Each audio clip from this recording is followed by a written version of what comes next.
오늘 성경 말씀은 요한계시록 2장 1절에서 3장 18절입니다. 요한계시록 1장이 주로 요한의 소명을 보여준다면 2장 3장은 소아시아 7교회를 향한 예언적 권면을 전달합니다. 이 예언적 권면은 요한계시록의 저술 목적이기도 합니다. 요한은 그에 부합하도록 2장 3장을 가급적 평이하고 사실적인 언어로 기록함으로써 혹 독자들이 4장 이하의 종말 환상 이야기를 잘 이해하지 못하더라도 2장 3장만큼은 놓치지 않도록 메시지가 문자적으로 분명히 전달될 수 있도록 하였습니다. 이 시간 요한계시록 2장 3장의 구조를 간단히 살펴본 후 메시지의 내용을 알아보겠습니다. 소아시아의 7교회는 에베소, 서머나, 버가모, 두아디라, 사데, 빌라델비아, 라오디게아의 순으로 언급되며 7교회에 보내는 메시지들은 거의 동일한 구조로 되어 있습니다. 자세히 살펴보면 모두 각 교회의 이름을 담아 무슨 교회의 사자에게 쓰라 라는 명령으로 시작되며 1장에 사용된 다양한 표현들을 사용하여 무엇한 이가 이렇게 말씀하신다 라고 말한 후에 본론을 시작합니다. 모든 메시지가 귀 있는 자는 성령이 교회들에게 하시는 말씀을 들을지어다 라는 명령과 함께 이기는 자에게 주시는 약속으로 마무리되는 점도 동일합니다. 두아디라, 사데, 빌라델비아, 라오디게아 교회에 보내는 메시지에는 이기는 자에 대한 약속이 귀 있는 자에게 주는 명령보다 먼저 나옵니다. 본론에는 각 교회가 잘한 일과 잘못한 일, 그에 따른 칭찬과 책망 및 약속과 경고가 담겨 있습니다. 이 7 메시지의 성격은 편지보다 예언에 더 가깝습니다. 각 메시지를 시작하는 무엇한 이가 이렇게 말씀하신다 라는 도입 어구는 전형적인 예언 형식 어구입니다. 구약 성경의 예언서들을 보면 예언자들이 예언을 시작할 때마다 사용하는 몇 가지 형식이 있습니다. 그 중 하나가 주님께서 이와 같이 말씀하신다입니다. 요한계시록 2장 3장의 그리스어 본문에도 이 어구가 주어인 인자에 대한 묘사만 바꾸어가며 7번씩 반복되고 있습니다. 7 메시지가 본론을 시작하는 방식도 동일합니다. 7 메시지의 본론은 모두 나는 알고 있다 라는 뜻의 동사 오이다로 시작합니다. 본론에서 이어지는 칭찬과 책망, 약속과 경고는 모두 각 교회의 행위에 기초합니다. 이것은 요한계시록이 성도의 행위를 중요하게 여긴다는 의미입니다. 요한계시록에서 성도들은 흰 두루마리나 빛나고 깨끗한 세마포 옷을 입는데 이 옷은 성도들의 옳은 행실을 상징합니다. 요한계시록에서 믿음이란 단지 교리에 대한 동의를 뜻하지 않고 오직 하나님을 주님으로 삼는 삶으로서 당연히 행위를 동반하는 것을 의미합니다. 7 메시지는 본론을 전달한 후 모두 성령이 교회들에게 하시는 말씀을 들으라 라는 명령으로 마무리됩니다. 여기서 성경의 말씀이 전달되는 대상인 교회가 복수형으로 표현되어 있다는 것에 우리는 주의해야 합니다. 이것은 각 메시지가 교회를 단수형으로 호명하여 무엇 교회의 사자에게 쓰라 라는 형태로 시작되는 것과 대조됩니다. 도입 문장만 보면 각 메시지가 해당 교회에 개별적으로 주어진 것처럼 보일 수 있지만 마무리 명령에 사용된 교회들이라는 표현을 보면 각각의 메시지가 7교회 모두를 위해 주어졌음을 알 수 있습니다. 우리는 이 표현을 통해 요한계시록이 고대 회람 서신의 관습을 따라 7교회가 돌아가며 읽도록 저술되었다는 것을 알 수 있습니다. 7교회가 위치한 지역들을 지도에서 보면 반모섬에서 가장 가까운 에베소를 시작으로 시계 방향으로 배열되어 있습니다.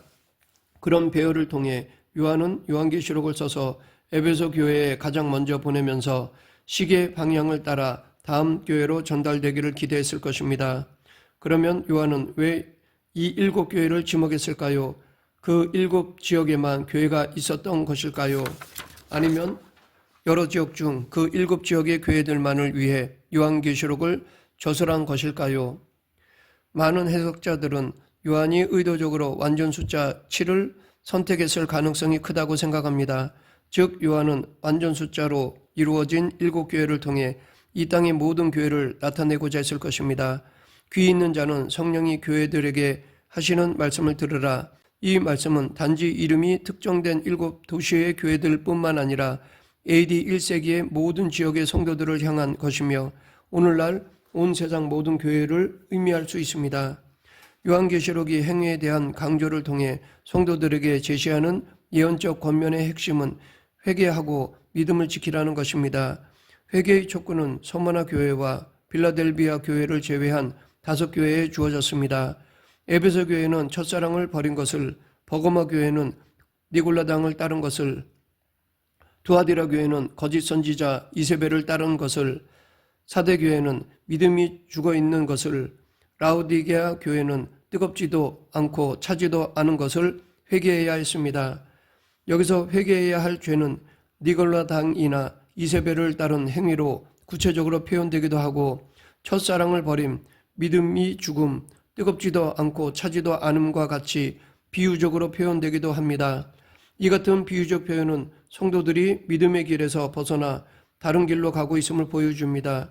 인자 같은 이는 교회들이 그런 잘못된 길로부터 돌이켜 믿음을 되찾을 것을 촉구하십니다. 소아시아 7교회 중 가장 모범적인 것은 서머나 교회와 빌라델비아 교회였습니다. 두 교회는 위에 언급한 5교회와 달리 인자로부터 책망이나 회개의 촉구를 받지 않았습니다. 서머나 교회는 죽도록 충성하라, 빌라델비아 교회는 내가 가진 것을 굳게 붙잡으라 라는 권면을 받았습니다. 예수님께서는 서머나 교회가 당할 박해를 예고하시면서 죽도록 충성하라고 말씀하셨습니다. 우리말 성경에서 충성하라로 번역된 그리스어 명령문 기누 피스토스를 정확히 옮기면 신실하라입니다. 신약성경에서 믿음을 가리키는 그리스어가 명사로 피스티스이고 형용사로는 피스토스인데 이는 신실, 진실, 성실, 충성 등으로도 바꿀 수 있으며 이 모든 것이 다 믿음 안에 담지되어 있습니다. 믿음이란 단지 어떤 교리나 신념 체계에 동의하는 것에서 한 단계 더 나아가 하나님께 신실하고 진실되게 충성하는 것입니다. 요한계시록의 맥락에서 피스티스가 의미하는 바는 믿음을 지키는 것입니다. 이것은 박해의 위협 가운데서도 죽음을 무릅쓰고 믿음을 지켜내라는 뜻입니다. 그러므로 죽기까지 신실하라 라가 더 적절한 번역으로 볼 수 있습니다. 이것은 박해 가운데 주어진 격려로서 가장 요한계시록다운 권면의 말씀이라 할 수 있습니다. 7교회에 보내는 메시지는 에베소 교회를 향한 첫사랑의 비유로 시작되고 라우디게아 교회를 향한 문의 비유로 끝을 맺습니다. 그런데 이것은 7 메시지 전체를 요약하는 결론 역할을 합니다. 볼지어다 내가 문 밖에 서서 두드리노니 누구든지 내 음성을 듣고 문을 열면 내가 그에게 들어가 그와 더불어 먹고 그는 나와 더불어 먹으리라. 많은 사람은 이 말씀을 회심으로의 초대로 즉 예수님을 믿지 않는 사람들을 향한 것으로 이해해 왔습니다. 그러나 이 말씀은 믿지 않는 사람들에게 주신 것이 아닙니다. 이것은 사랑이 식어버린 라오디게아 교회를 향한 예수님과의 친밀한 관계를 회복하자는 권유의 말씀입니다. 이 비유에는 회개하라는 권면과 믿음을 지키라는 권면이 하나로 합쳐져 있습니다. 이도저도 아닌 미지근한 상태를 벗어나 첫사랑을 회복하라고 권면하는 점에서 볼 때 이것은 회개의 촉구입니다. 그러나 하나님과의 언약 관계를 더 친밀하게 유지하라고 권한다는 점에서 보면 신실하게 믿음을 지키라는 권면입니다. 이 구절은 첫사랑을 회복하라는 촉구와 수미상관을 이루면서 7교회에 주시는 메시지의 결론 역할을 합니다. 그 메시지는 곧 예수님과 친밀한 사랑의 관계를 유지하자는 제안입니다. 요한계시록의 권면에는 그동안 많은 사람들이 이 책을 사용해 온 방식과 크게 다른 점이 있습니다. 우리는 이단과 사이비 종교의 시한부 종말론에 빠진 사람들이 일상을 중지한 채 한 곳에 모여 종말을 맞을 준비를 하는 것을 종종 목격합니다. 반면 임박한 종말 의식을 가지고 기성교회에서 신앙생활을 하는 이들은 주님 오실 날이 머지 않았으니 한 영혼이라도 더 건져야 한다고 강조합니다. 물론 전도는 중요합니다. 그러나 요한계시록은 다른 점을 강조합니다. 요한계시록은 오히려 예수님 오실 날이 머지 않았으니 우리의 행위를 점검하라고 말합니다. 교회 다니는 것에서 그치지 말고 예수 그리스도와 친밀한 사귐을 이루라고 합니다. 요한계시록 2장 3장은 주로 사실적인 언어로 서술되어 있어서 대체로 문자적으로 해석이 가능합니다. 그러나 몇 가지 수수께끼 같은 상징 용어들이 사용되는데 니골라당, 이세벨, 사탄의 왕자, 사탄의 회당, 자칭 유대인 같은 말들이 이에 속하며 이들은 공교롭게도 모두 소아시아 7교회의 현실과 관련되어 사용되고 있습니다. 요한은 이런 상징적인 말을 사용하여 7교회가 직면하고 있던 어떤 인물 혹은 집단이나 장소를 비유적으로 지시하고 있습니다. 니골라당은 에베소 교회와 버가모 교회에 보내는 메시지에 언급되는데 니골라당의 행위를 미화한 에베소 교회가 칭찬을 받는 것을 보면 니골라당이 부정적으로 평가되고 있음을 알 수 있습니다. 좀 더 상세한 정보는 버가모 교회와 관련된 언급에서 알 수 있습니다. 2장 14, 15절에는 니골라당의 교훈을 발람의 교훈과 연결하고 있습니다. 발람은 민수기에 등장하는 모압의 예언자입니다. 민수기 22장부터 24장에서 출애굽한 이스라엘이 광야를 지나 가나안 땅의 경계에 있는 모압에 이르렀을 때 모압 왕 발락이 부올의 아들 발람을 시켜 이스라엘을 저주하라고 했습니다.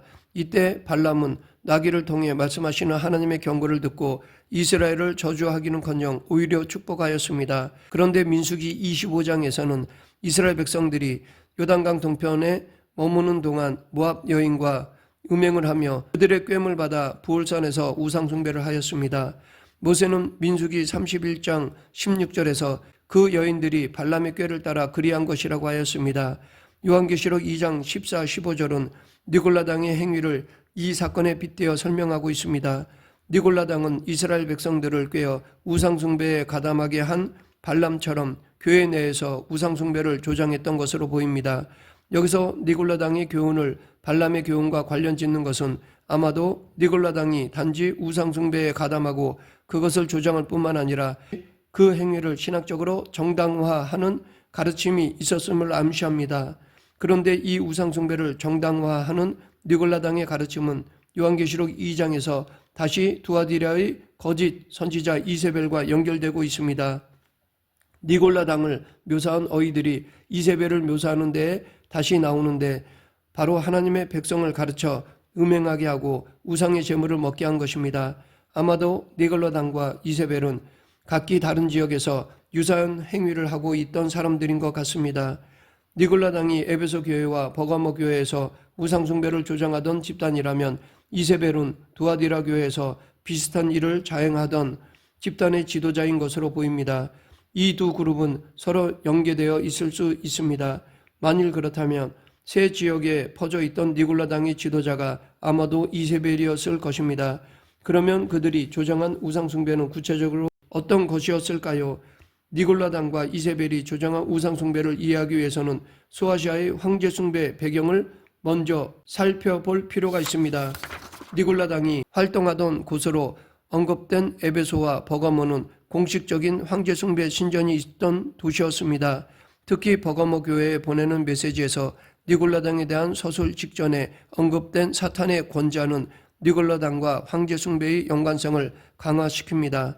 사탄의 권자란 아마도 버가모에 세워진 황제 숭배 신전이나 그와 관련된 어떤 장소 및 사물을 가리키는 표현입니다. 2장 3절에서 예수 그리스도의 충성된 증인 안디바가 사탄이 사는 곳에서 죽임을 당했다고 말하고 있습니다. 즉 사탄이 사는 곳이란 황제 숭배가 자행되고 있던 곳이며 안디바는 황제 숭배를 거부하다가 순교한 것입니다. 황제 숭배가 공식적으로 제정되어 있던 소아시아 도시에서는 숭배 행위가 더 적극적으로 이루어졌습니다. 이런 곳에서 조합의 일원이 되기 위해서는 황제 숭배를 포함한 종교활동에 참여를 거부할 수 없었기 때문이며 이는 그리스도인들에게 심각한 문제로 받아들여졌을 것입니다. 대부분의 상인들이 조합에 소속되어 있는 상황에서 조합 활동을 하지 않음으로써 감내해야 하는 불이익은 상당히 컸습니다. 짐승의 표를 받지 않은 사람은 매매를 할 수 없다는 요한계시록 13장 17절의 서술은 바로 이런 상황을 빗대어 표현한 것입니다. 또한 이 요한계시록 2장 3장에는 황제 숭배와는 다른 역사적 현실을 보여주는 상징적 표현들이 하나 등장하는데 그것은 사탄의 회당입니다. 이 말은 서머나 교회와 빌라델비아 교회에 보내는 편지에 나타납니다.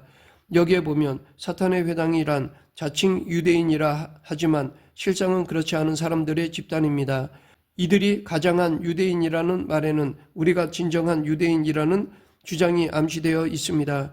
우리는 이것을 요한계시록 7장에서 구원받은 그리스도인들이 이스라엘 12지파에 나온 14만 4천 명으로 비유되는 것에서 알 수 있습니다.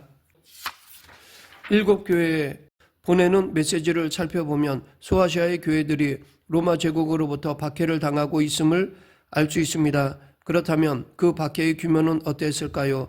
오랫동안 많은 사람들은 요한계시록이 그리스도인들에 대한 대대적인 박해가 이루어지고 있는 상황에서 기록되었다고 생각합니다. 그러나 당시 소아시아 교회들은 법이나 강제적인 수단에 의해 신앙생활을 금지당하고 있었던 것은 아니었습니다. 로마의 역사를 보면 네로의 박해를 빼면 AD 1세기 동안 그리스도인들에 대한 대대적인 박해가 있었던 정황은 발견되지 않습니다. 그리스도인들이 단지 그리스도인이라는 이유만으로 박해를 받은 것은 2세기 이후였습니다. 그러나 비록 대대적인 박해는 없을지라도 지역적이고 간헐적인 박해가 존재했고 그로 인해 그리스도인들은 위기감을 느끼고 있었습니다. 말씀을 맺겠습니다. 초대교회 성도들은 우상 숭배를 거부하며 하나님의 말씀을 따르고 로마 황제가 아니라 예수 그리스도가 주님이심을 고백하였습니다. 이것은 목숨을 거는 것이나 마찬가지였습니다. 이런 믿음이 있었기에 그들에게 천국이 주어졌던 것입니다. 지금 우리도 이런 믿음이 있어야 할 것입니다. 미래가 좋아 보이지 않아도 흔들리지 않는 믿음을 소유하는 저와 여러분이 되길 간절히 축원합니다. 기도하겠습니다. 사랑과 은혜가 풍성하신 하나님 아버지, 자신의 신앙생활을 성찰하여 하나님께 합당치 않은 것을 끊어버리는 성도가 되게 하여 주시옵소서. 예수님 이름으로 기도드립니다. 아멘.